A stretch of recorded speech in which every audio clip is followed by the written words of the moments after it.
My whole family had been in the military for years. Bill Bufford was born to serve his country. When the Vietnam War picked up, Bufford was on a football scholarship at the University of Kansas. Back then, Kansas had a pretty good football team. Gale Sayers is a marked man for the Jayhawkers. He left the Jayhawks to join the Army. If I don't go now, I might miss out on it. How naive can you be? In 1963, he went through Special Forces training, becoming a Green Beret.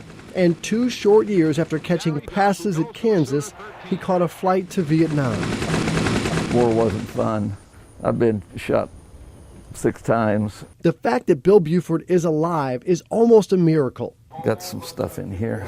He showed us around a room My man cave. filled with things that should have killed him. An arrow. The Australian I was with clubbed him in the back of the head, and I kept the crossbow. Shrapnel. That's the one that got me.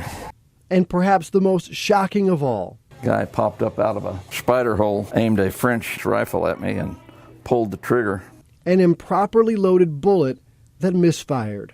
So I guess God was looking out for me for that day. After a year of combat and close calls, Bufford returned home. He joined the ATF, the Bureau of Alcohol, Tobacco, and Firearms. And then came February 28, 1993.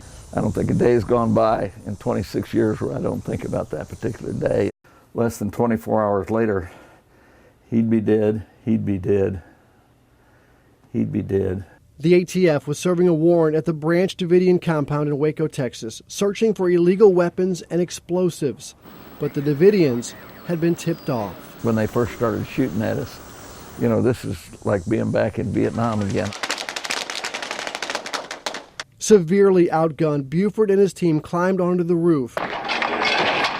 Bufford tossed a flashbang into the armory room and then stepped inside. There was a guy inside the room there with an AK-47. Bufford eliminated that threat. Then they started shooting through the floor, and the first round that hit me right square in the butt. 2 rounds hit me, one hit me in the hip and one hit me in the upper thigh. He jumped out of the window, rolled off the roof, and then was shot again. That's when former North Little Rock officer Ken Chisholm made a decision. He just jumped on top of me and covered me up. I asked him later, I said, Ken, I said, why'd you do that? I said, you know, they were shooting at you too. He said, man, I just wasn't going to let them shoot you anymore.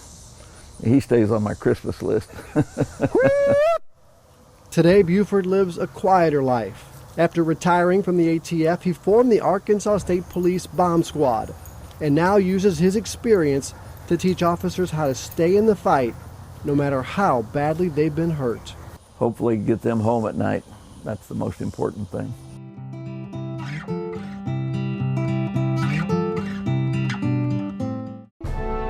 Bill, you're an authentic hero, and we want to salute you with a $1,000 check to the Robert Williams Memorial Fund from Rainwater, Holt, and Sexton. Thank you very much. This is very well accepted, and we appreciate it very much. It'll help us out a lot on our charities.